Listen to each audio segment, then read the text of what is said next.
When a woman expresses desire verbally or through action, what she is really doing is revealing a layer of herself that few people ever get to see. It's not just about the act itself. It's not about what she says on the surface. The real message lies beneath the words. It's a mirror reflecting her inner world, her emotional readiness, and most importantly, how safe she feels with you. When she opens that space, she's not offering her body, she's offering trust. And to truly see that, you need to be operating on a higher level of awareness than most people ever access. A woman might say something like, "I feel so safe with you," or "I just lose track of time when we're together." To the unaware man, these are casual compliments. To the aligned man who understands emotional language and energy, those are the first whispers of vulnerability. That's her subtle way of saying, "You make me feel seen." And that is far more powerful than anything explicit. The key is to recognize that physical intimacy always begins in the mind and in the heart. If you're not tuned into her emotional frequency, you'll miss the signals completely. And most men do, not because they're blind, but because they haven't done the inner work to see clearly. Most people walk around numb to emotional nuance because they're buried under their own insecurities, overthinking, and survival mindset. They're too busy worrying about how they look, how they sound, or whether they're good enough to even notice when someone is inviting them in emotionally. That invitation, the soft smile, the prolonged eye contact, the playful teasing is not something scripted. It's spontaneous and born from resonance. And when a woman feels that you're in alignment with your self-confident, still, grounded, that's when she begins to feel safe opening herself up. That's when she begins to say things that may sound small but carry massive meaning. Now here's the part that most never understand. What she says is never random. When she starts opening up, talking about fantasies, what she finds attractive, how you make her feel different, what she's never told anyone, that's her way of testing if you're emotionally intelligent enough to hold her truth. She's not looking for validation. She's looking for depth. She wants to know if you can meet her emotionally before she gives herself physically. This is where most guys fail. They treat those moments like check marks, but those words aren't cues to act. They're sacred opportunities to be present, to listen, and to connect deeper. Let's go even deeper. When she starts speaking in emotionally vulnerable language, she's unconsciously expressing her alignment with you. The feminine operates on connection and safety. The masculine must operate on presence and structure. When the two meet, when a woman feels heard, felt, and emotionally understood, that's when her desire naturally flows. This isn't manipulation. This isn't game. This is the nature of polar energy. She speaks in feeling. You respond with energy. She leans in. You hold space. She opens. You remain grounded. She says something that seems simple, like, "I just love being close to you." And if you're not fully present, you won't realize she just gave you permission to meet her where she is emotionally. That's the secret. It's never in what she says. It's in how she says it and what energy she says it with. Her tone carries more truth than her words. Her body language tells a deeper story than any scripted sentence. But you'll never see it unless you're fully here, right now, with her. Most men respond out of need. But the man who recognizes her words as windows into her soul responds from fullness. He doesn't need to rush. He doesn't need to act. He understands that the real connection has already begun. Intimacy is not something you do. It's something you become aligned with. If you're still measuring success by how quickly you can escalate a situation, you've missed the point. She doesn't want you to perform. She wants you to feel her. She wants you to recognize the courage it took for her to say what she just said. She wants you to acknowledge the emotional door she just unlocked. And that only happens if you've done the work to become sensitive to the moment. Not weak, not overthinking, just still, aware, and respectful of the space she's inviting you into. Because when a woman feels seen, not judged, not rushed, That's when she says things like, I don't know why, but I feel like I can tell you anything. Or there's just something about you. These aren't empty words. These are deep truths disguised as soft statements. That's how the feminine communicates desire, not through directness, but through energy laced in subtlety. You can't force that, you align with it, and that begins by respecting that her words, however small they may sound, are layered with vulnerability, emotional significance, and silent trust. When you start listening through presence instead of ego, you begin to hear what's really being said. You begin to hear her truth. Saying yes to the moment is a reflection of your internal state, not just a reaction to external events. Most men think the moment starts when she gives a signal, when she initiates a conversation, when she drops a hint that she's interested. But the truth is, the moment begins long before that. It begins with you. It begins with how you speak to yourself, how you view yourself, how you show up in your own mind before you ever show up in a woman's life. If you haven't learned to say yes to yourself, yes to your power, yes to your worth, yes to your instincts, then no external yes will ever be enough. You'll chase it, you'll fear losing it, you'll doubt it the moment you get it. This is where most men fall apart without even realizing it. They believe attraction is something to be earned from outside, when in reality, it's something to be unlocked from within. When you say yes to yourself, you align with who you truly are. You stop living from fear and start living from purpose. You stop waiting for permission and start moving with certainty. You stop asking, what does she want from me? And you start asking, am I being true to who I am right now? That internal yes spoken in silence to your own spirit is what shapes your energy, your decisions, your presence. And it's your presence, not your words, that draws people in. A woman feels your energy long before she hears your voice. She reads your posture, your self-regard, your vibe. If you haven't said yes to yourself yet, she can feel the hesitation in you. She can feel the insecurity behind your compliments, the tension in your laughter, the uncertainty behind your desire. It's not what you say, it's who you are while saying it. If you doubt yourself, she senses that. If you need her validation to feel good, she senses that too. But when you've already affirmed yourself, when you've already looked in the mirror and said, I'm enough as I am, that's when your presence changes everything. When you say yes to yourself, you give off an aura of self-trust. You're no longer reactive to the situation. You're no longer trying to impress, manipulate, or prove anything.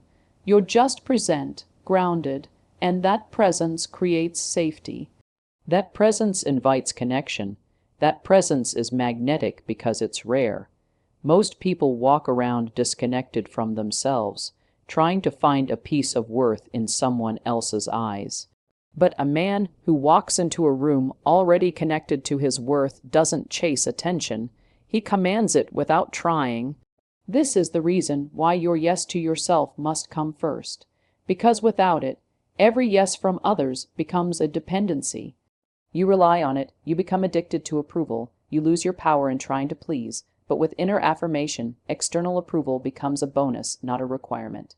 And that changes how you move. It changes how you interpret her signals. It changes how you handle the moment when a woman shows interest. You don't rush, you don't panic, you don't self-sabotage. You simply allow the moment to unfold because you trust yourself to handle it. There's something incredibly powerful about a man who doesn't need to be chosen to feel valuable. A man who knows his worth walks differently. He speaks slower. He listens better. He doesn't fill silence with nervousness. He lets it breathe. He doesn't jump at every opportunity out of desperation. He selects. And because of that, the right women are drawn to him, not because he's the loudest, richest, or most charming, but because he's the most rooted in himself. That rootedness is what makes him attractive on a level that words can't explain. The moment a woman feels that kind of certainty in a man, her guard naturally lowers. Not because he said the perfect line, but because his energy communicates trust. She sees that he doesn't need her to complete him. He's already whole. And from that wholeness, he can give without expecting. He can receive without attaching. He can engage without performing. That's when true intimacy begins to develop. That's when moments become meaningful. That's when two people can connect beyond surface level games and step into something that feels real, intentional, and aligned. But all of this starts with that internal yes, the yes that says, I deserve to be here. I bring value just by being me. I trust my instincts. I trust my timing. I trust my worth. That yes is a declaration to the universe, and the universe listens. It sends people, opportunities, and moments that match your inner alignment. But if you say no to yourself through doubt, hesitation, or fear, you'll find yourself attracting moments that reflect that same uncertainty.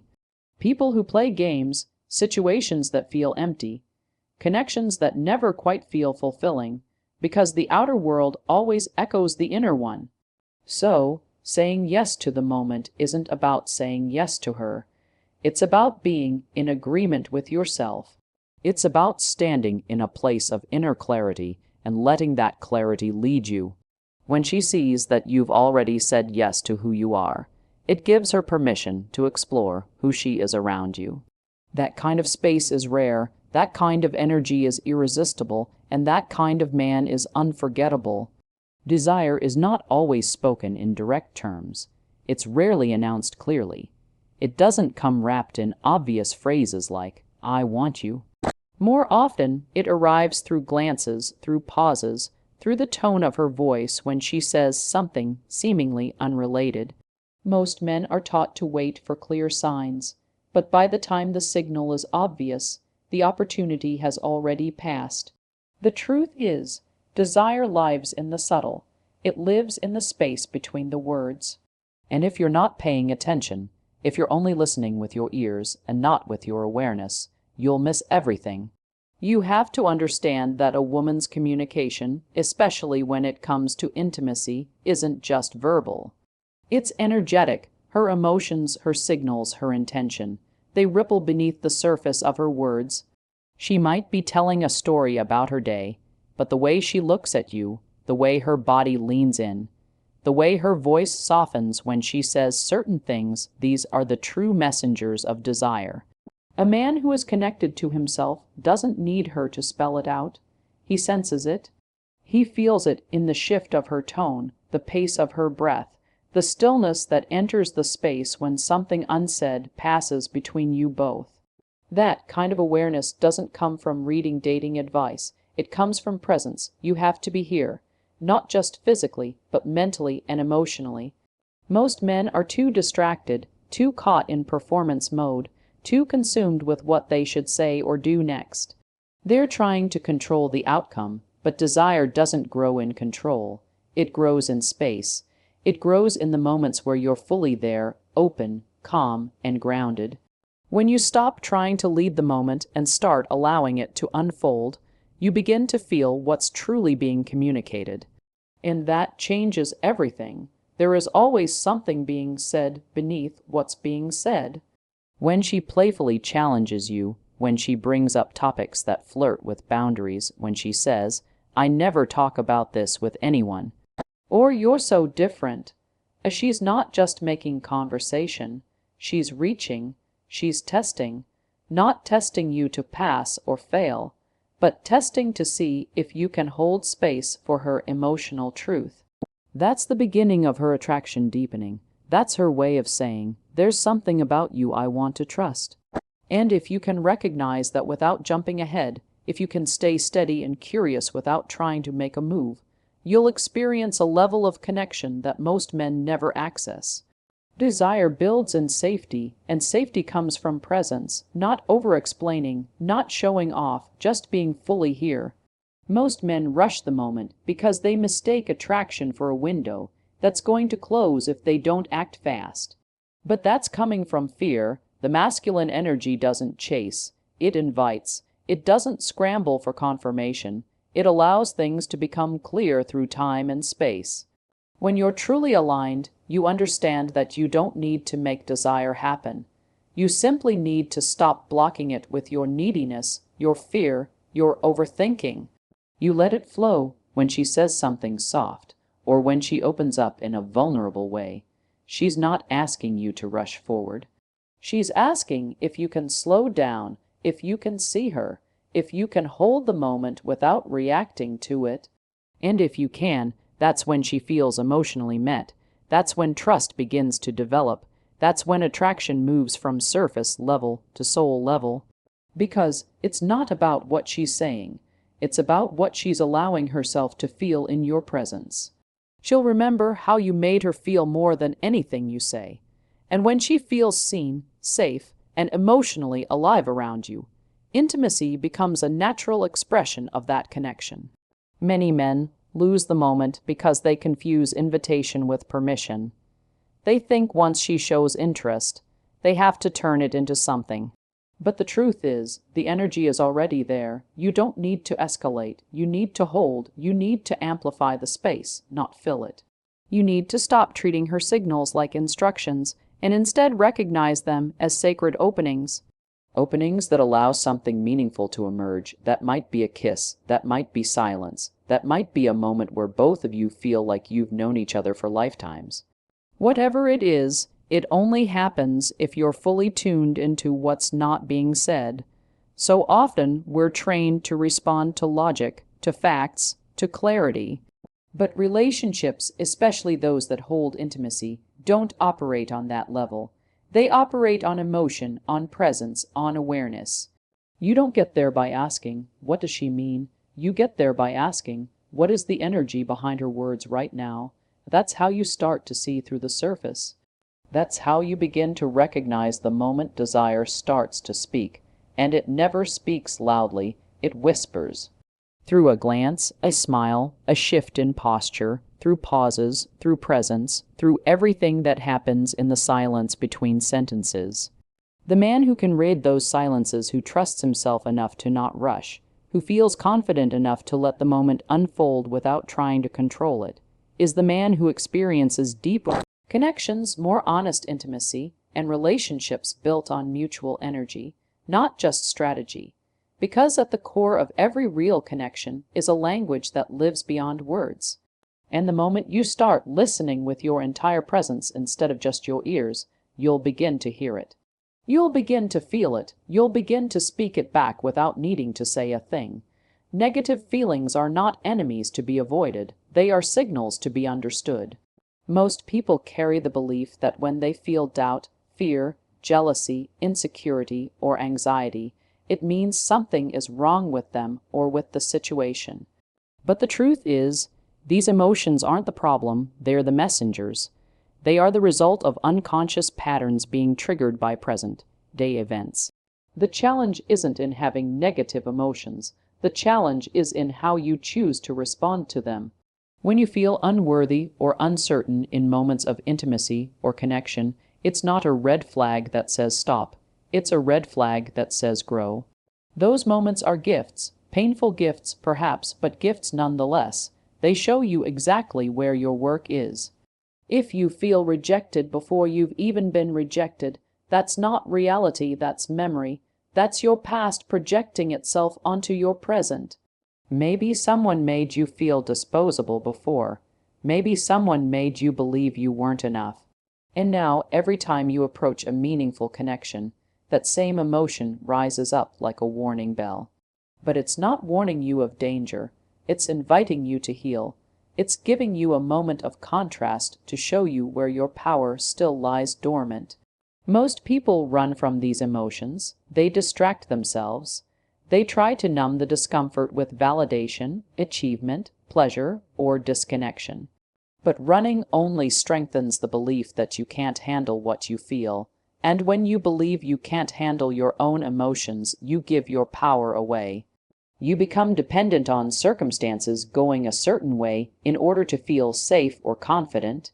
But when you learn to sit with discomfort, to observe it, to understand it, to feel it fully without being consumed by it, you begin to reclaim your power.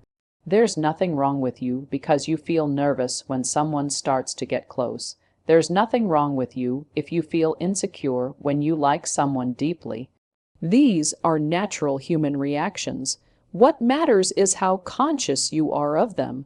Are you reacting blindly to them? Or are you aware enough to pause, breathe, and respond with intention? That pause, that moment of awareness, is where transformation happens. That's where you shift from being a prisoner of your emotions to being the master of them. Not by force, not by suppression, but by understanding. When you realize your negative feelings are simply unhealed parts of you asking for attention, everything changes. You stop seeing yourself as broken. You stop seeing your emotions as evidence of weakness, and instead, you start recognizing that every low moment is a doorway into something deeper. That feeling of not being enough, it's asking you to look inward, to reconnect with the truth of your worth. That fear of being abandoned, it's pointing you toward the part of you that still seeks safety outside of yourself. That anxiety when things start to go well, it's showing you the subconscious belief that you don't deserve what you're receiving. Once you see this clearly, you stop trying to avoid negative feelings and start listening to them. You let them guide you back to yourself. You no longer need someone else to fix you or validate you, because you've started to build an inner relationship with yourself that is based on truth, not fear. And from that place, your energy shifts. You show up differently. You stop chasing and start attracting. You stop performing and start being. And in that state of being, your natural magnetism begins to emerge. People can feel when you've done the inner work. They sense that you're not afraid of your own darkness. They feel safer around you, not because you're perfect, but because you're real. You faced your insecurities and survived them. You've looked into your pain and found strength there. That's what makes you powerful. That's what makes you attractive. Because now, when someone else brings their vulnerability to you, you don't flinch, you don't run, you understand it. You can hold space for it, and that kind of emotional presence is rare. The truth is, you were never meant to go through life avoiding pain. Pain was always meant to wake you up. Negative emotions aren't signs that you're failing, they're signs that you're feeling. And to feel is to be alive. The question is, what will you do with those feelings? Will you numb them, run from them, pretend they don't exist? Or will you meet them face to face, ask them what they've come to teach you, and let them shape you into someone stronger, deeper, and more grounded? Every time you choose awareness over avoidance, you step into a higher version of yourself. Every time you choose to sit with discomfort instead of escaping it, you build resilience.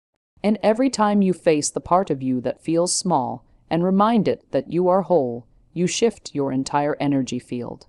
That shift is what changes your reality, not just emotionally, but energetically. You start attracting different kinds of people, different kinds of situations. You start making different choices. You stop repeating old patterns. Not because you forced anything, but because your internal world is now aligned with a higher truth.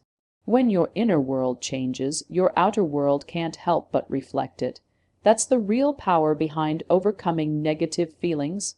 It's not just about feeling better, it's about becoming someone new, someone more aware, someone more confident, someone who no longer lets fear run the show.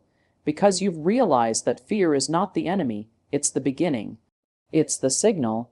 And the moment you stop fighting it and start listening to it, it becomes the fuel for your transformation. Your destiny shifts the moment you stop seeking permission to be who you are. Every time you hesitate, every time you ask, "Is this okay?" or "Am I allowed to feel this way?" you hand over a piece of your power to something or someone outside of you. The world conditions us to wait for approval, to wait for the right time, to wait until we feel ready, to wait until someone tells us we're enough. But that waiting becomes a habit, and that habit becomes your identity. You start believing that progress is something given to you, not something you claim. And so, you shrink, you play small, you censor yourself.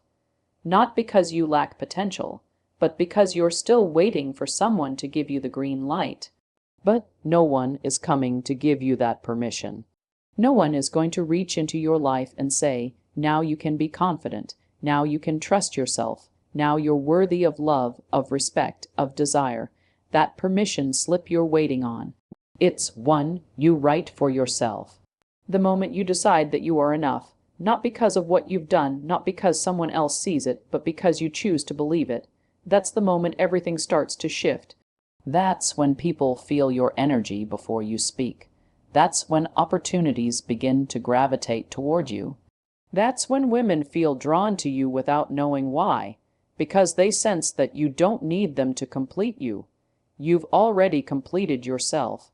There's something magnetic about someone who moves with certainty, not arrogance, not aggression, just quiet, grounded certainty. A man who no longer doubts whether he deserves to be here.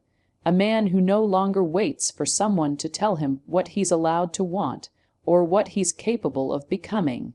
That certainty doesn't come from ego, it comes from alignment.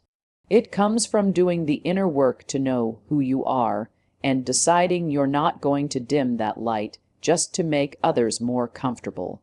Think about all the moments in your life where you hesitated, where you felt something, knew it was real, knew it was true, and then pulled back because you were afraid of being too much or not enough or being judged. Think about the conversations you didn't have, the people you didn't approach, the decisions you didn't make because you were still asking for unseen approval. Every one of those moments was a fork in the road, and each time you asked for permission instead of standing in your truth, you chose fear over freedom. And fear, if repeated enough, becomes your reality. But the moment you decide that you no longer need to be chosen to feel valid, that's when everything around you begins to change. You stop chasing attention and start radiating presence. You stop performing and start living. You don't have to convince anyone of your worth. You just embody it.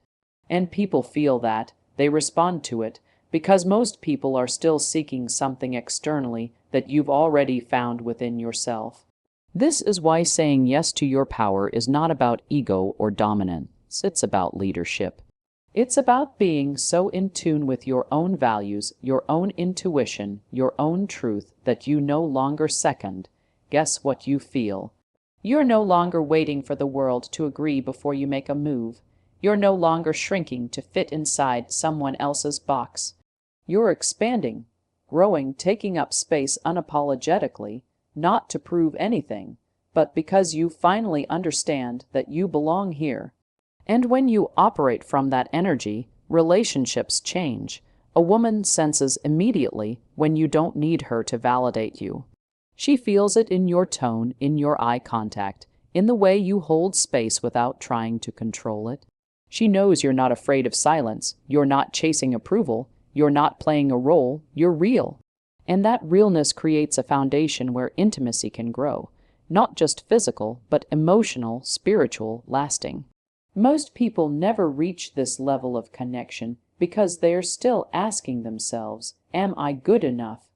But when you stop asking that question and start acting from the belief that you are, exactly as you are, you stop attracting people who want to fix or complete you.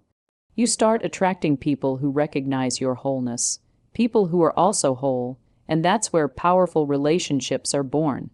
Not from need, but from mutual overflow. The world does not reward hesitation, it responds to clarity. And clarity doesn't come from asking what everyone else thinks. It comes from quieting the noise and listening to yourself. It comes from feeling fear, but not giving it the steering wheel. It comes from choosing to lead, even when your voice shakes. Because leading your life doesn't mean you always have the answers. It means you trust yourself enough to take the next step, even when the path isn't fully visible. When you stop needing the world's permission, you start becoming someone who shapes the world instead of reacting to it. You stop reacting to rejection like it's proof of your inadequacy and start seeing it as redirection. You stop interpreting setbacks as signs that you should quit and start recognizing them as challenges you were born to overcome. You stop letting opinions define your identity and start letting your identity shape your actions. Because now your foundation isn't built on approval, it's built on truth. And from truth, all things expand.